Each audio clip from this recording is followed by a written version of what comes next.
This grizzly bear is waiting.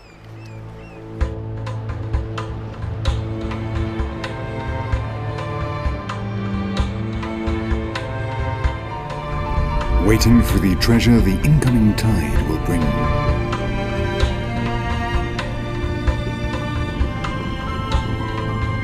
Millions of salmon of several different species are now returning to these Alaskan coasts to reproduce in the same rivers in which they were born.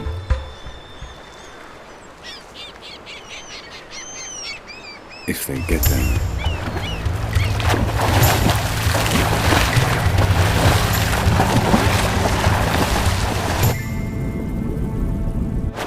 They are the largest brown bears in the world for a simple reason. They obtain extra rations of energy thanks to the annual presence of the salmon. The cat sets in motion a basic process in the life of all survivors on planet Earth. The process of obtaining the energy necessary for a living body to function.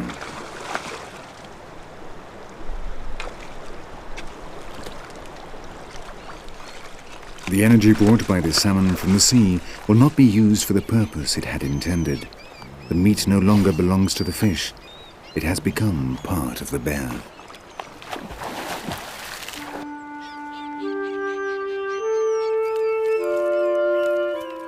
The energy used by the bears to walk here every year is more than compensated for by the energy obtained, so much so that individuals literally cannot assimilate such enormous quantities of food.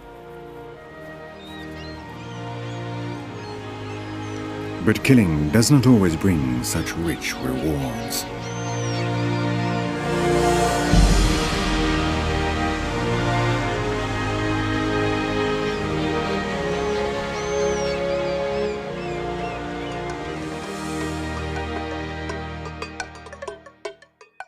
Man, like the animal he is, also forms part of the energy cycle. Man learned how to use the energy of fire, and around the fire his prehensile hands developed a privileged brain capable of inventing the claws of the bear he did not have.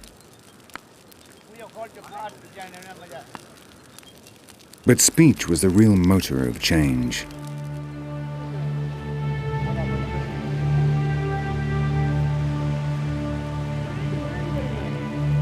Through language, inventions were passed on from generation to generation, making it possible for humans to colonize the earth as they were able to obtain energy from other living beings, wherever they were.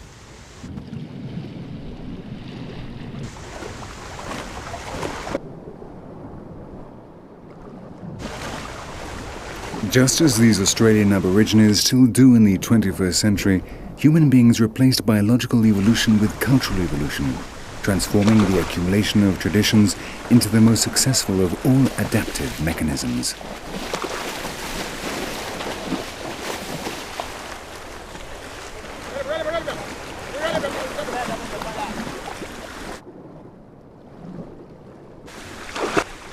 The final aim of all this is precisely the same need that spurs the bears on to catch the salmon, to obtain energy in an efficient manner.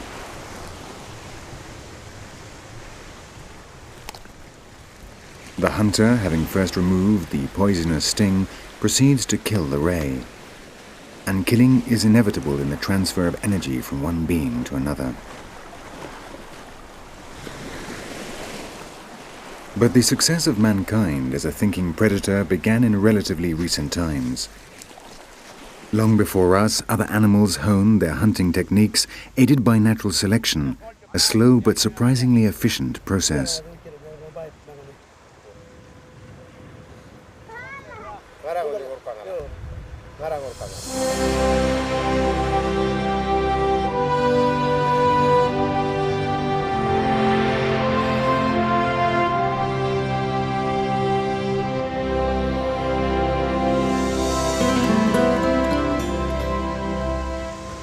On the Galapagos Islands lives a bird that is a good example of natural selection, in this case to catch fish, the brown pelican.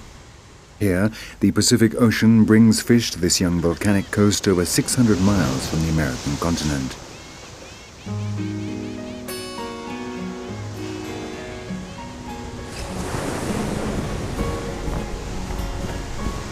The method would appear to be simple.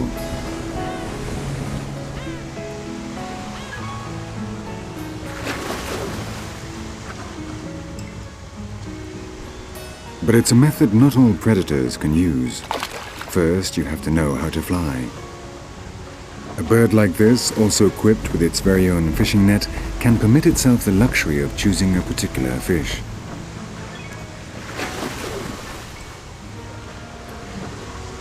Since the reptiles ruled over the earth, birds have without a doubt achieved the most spectacular anatomical adaptations when it comes to fishing, not only here in Galapagos, but throughout the planet.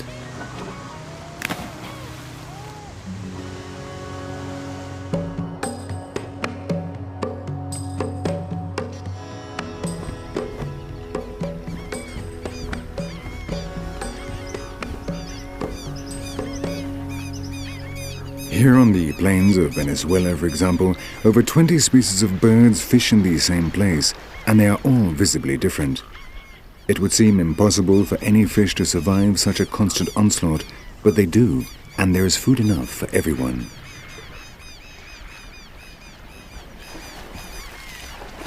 The secret consists of using different methods.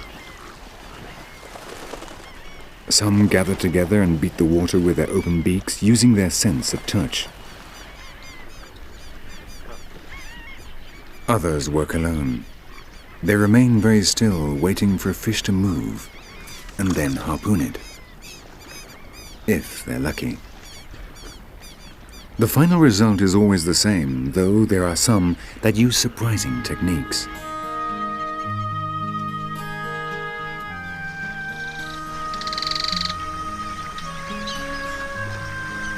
The cicabill cuts the surface of the water with its lower jaw, which, unlike most birds, is longer. It has to avoid the obstacles and the alligators, but the system works.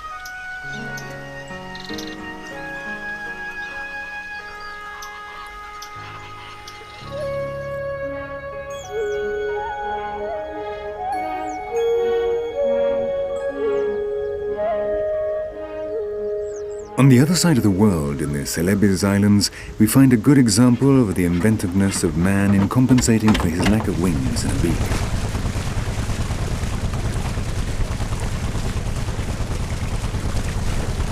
They are the bahau.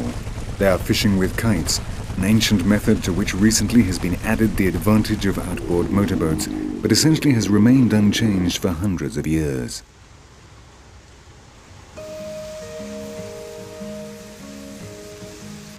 The kite rises and the direction of the fishing line changes, warning the fisher of the precise moment when he must haul it in as fast as possible. Now, with a last effort, a large needlefish comes out of the water for the last time. But there are other human populations who, though they live far from the sea, also eat fish.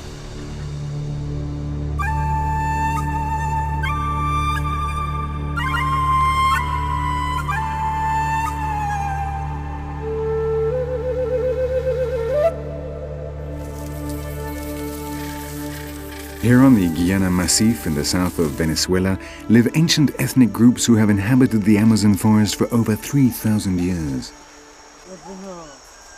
The Sanama, the Yaquanas, or the Maquiritare know that this particular liana contains a very special substance. They call them barbasco, and after cutting them, they carefully crush them to extract the sap.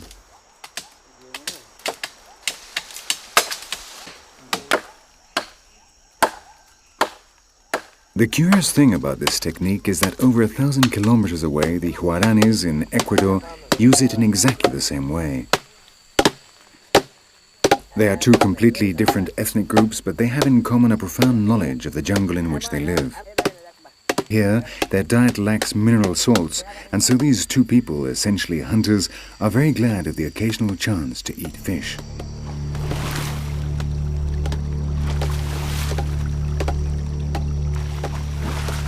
The barbasco simply absorbs the oxygen in the water, forcing the fish to come to the surface. There are small pools left behind by the river, and normally there are not many fish, and those there are very small. But they are grateful for this occasional and very valuable variation in their normal diet, even if it provides relatively little energy.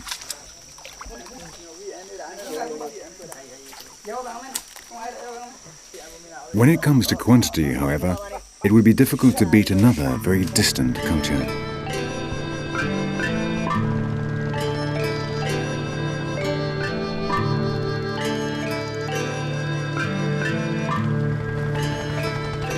In the Mekong Delta in Vietnam, this family is heading home to their house built on the river itself.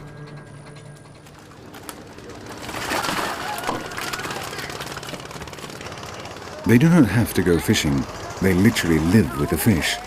Their houses are fish farms in which the carpet in the living room is in fact a trapdoor giving access to energy.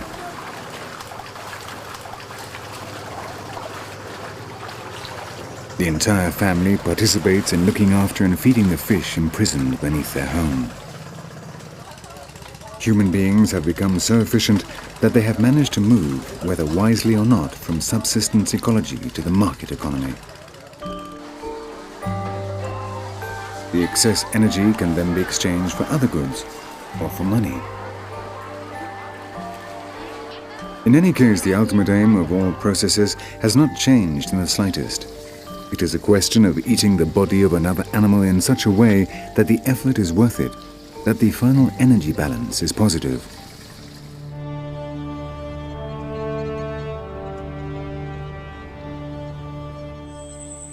Fishing implies in some way managing to get the fish out of the water, but when the struggle takes place on land, the problem is very different. Out here, the hunter and the prey share the same surroundings, breathe the same air. Here, the interchange of energy is face-to-face, a challenge which natural selection has resolved by creating real killing machines.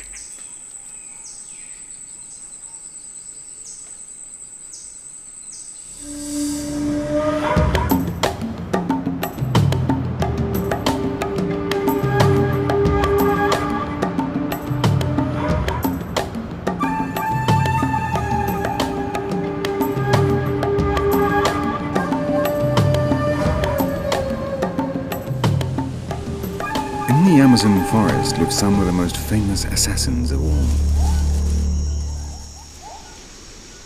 This is a three-dimensional ecosystem. The thin outer branches are reasonably safe, but there is sun and wind, and the food is down below.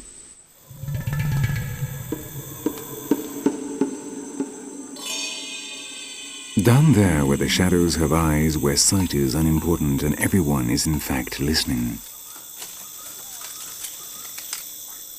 On each branch awaits a feast or death. Everyone wants energy their bodies can use. Predation means catching with violence, the only language that evolution has taught the felines like this one.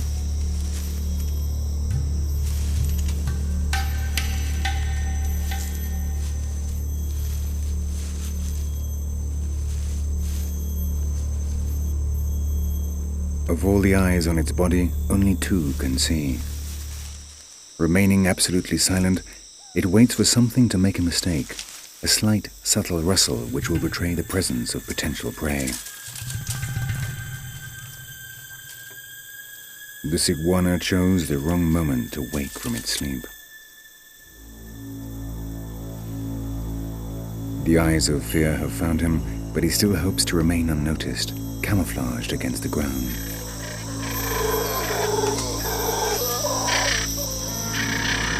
Too close.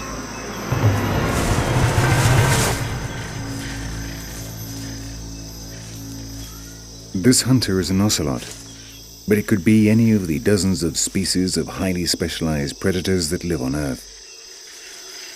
Their numbers are insignificant compared to those of their prey, but nonetheless their role in evolution is vital because it is they who decide who will live and who will die.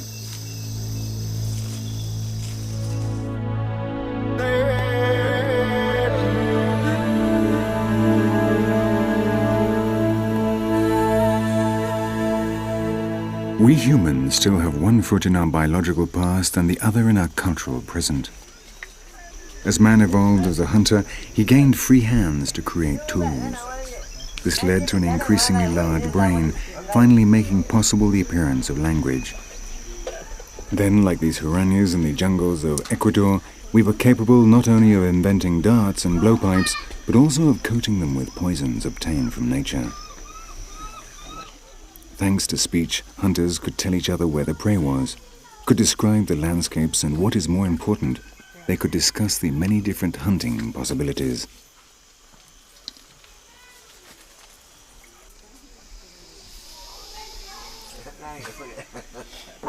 Our hands developed in order to grab onto the branches, and our stereoscopic vision arose from the need to measure the distance between one trunk and another.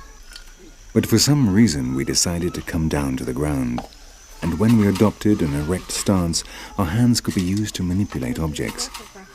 It was then that we became cultural animals.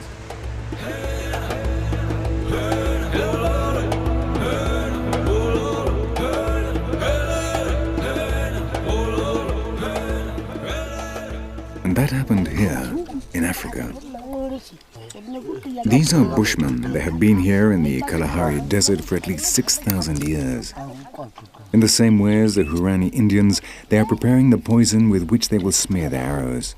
The same purpose, but using different ingredients. The fluids of the larva of a beetle, saliva, kamungarunga seed, and sansevieria root. A mixture capable of felling a gnu with even a superficial graze.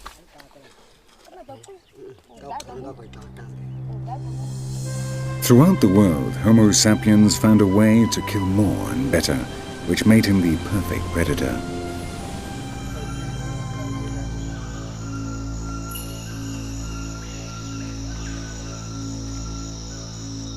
Now the animals he once shared the trees with have become his prey, his source of energy.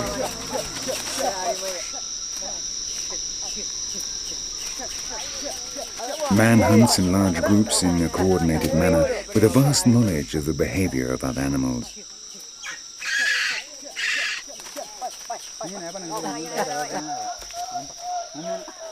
The young Waurani learns from his elders, observes and trains, sharing their experience.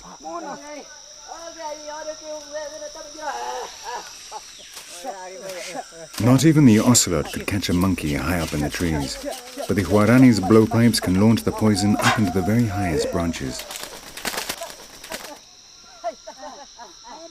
And what is more, they are silent, so if one hunter fails, the master, the cultural predator, can still shoot.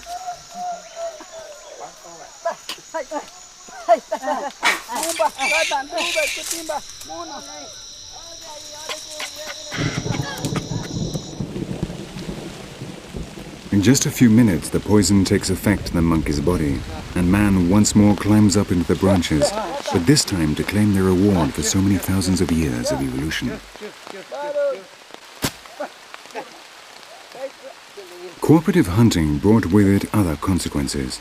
The impulse to kill became dissociated from the impulse to eat when the food had to be transported to a home base. Then groups of males took over the task of getting meat for the family unit. Sharing the journey, risks and strategies forged loyalty among them.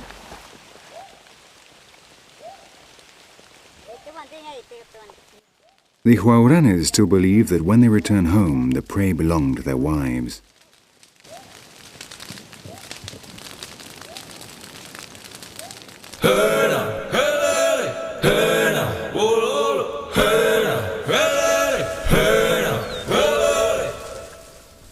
On the other side of the world, in Namibia, the Bushmen are also starting a day of hunting, but in very different surroundings. On the great African savanna, distances are enormous, smell is virtually useless, and the hunter must rely on sight alone.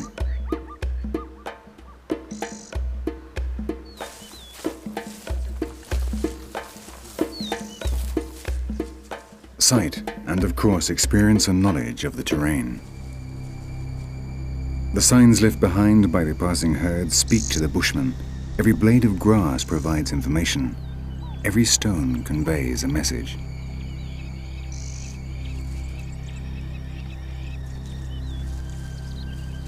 4 hunters represent 4 families, and they need large prey in order to ensure the energy balance is positive.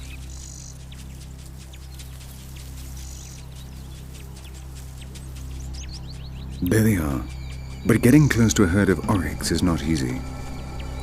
Fortunately, they need get only close enough to reach them with their arrows.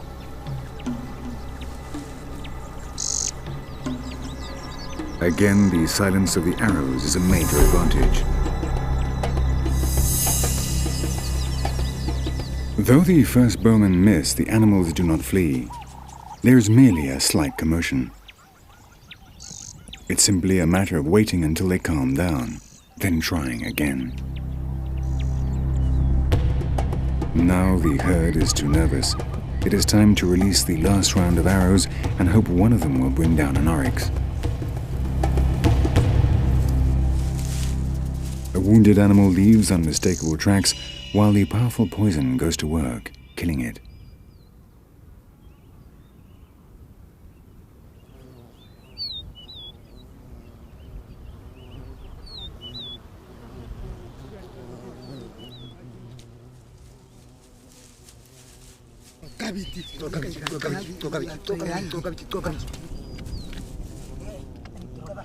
The long-awaited moment has arrived. For at least 100,000 years, this scene has been repeated countless times in Africa. As quickly as possible, they have to cut up the oryx to be able to carry the greatest quantity of meat back to the village before the flies and the hyenas claim their share. The great predator, the triumph of the brain over the claw and the hoof.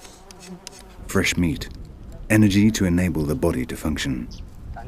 The essence of life and of death.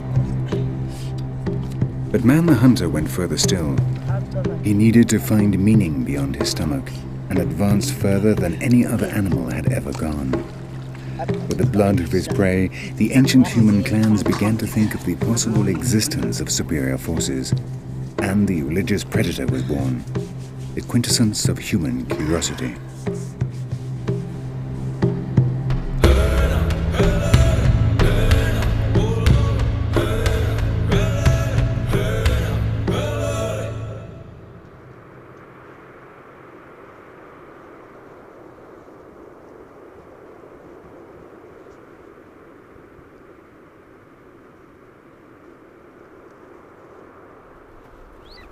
In the frozen mountains of Kazakhstan and Mongolia, there still lives a people for whom hunting is much more than simply getting food to eat.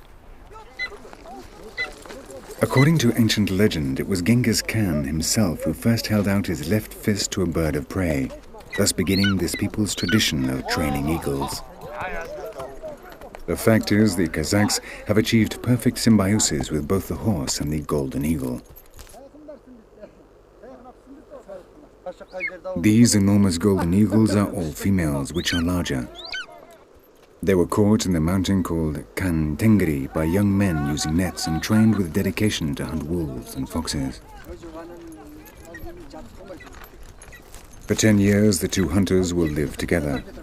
An old proverb says, "The eagle has his wings, the Kazakh his horse."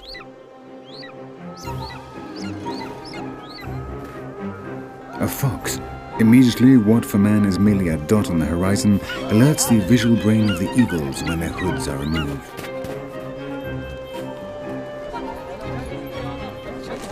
When they spot something moving, they instinctively launch into attack. Their sight is 8 times more acute than that of humans. One after another, the berkute, as they call them, with their 7 kilos in weight, swoop down, reaching speeds of up to 200 kilometers an hour against a formidable enemy that could easily kill them. And the trainer flies off after his eagle. After 10 years together, the Kazakh will release his eagle, which will live for another 20 years in freedom in the mountains of Mongolia.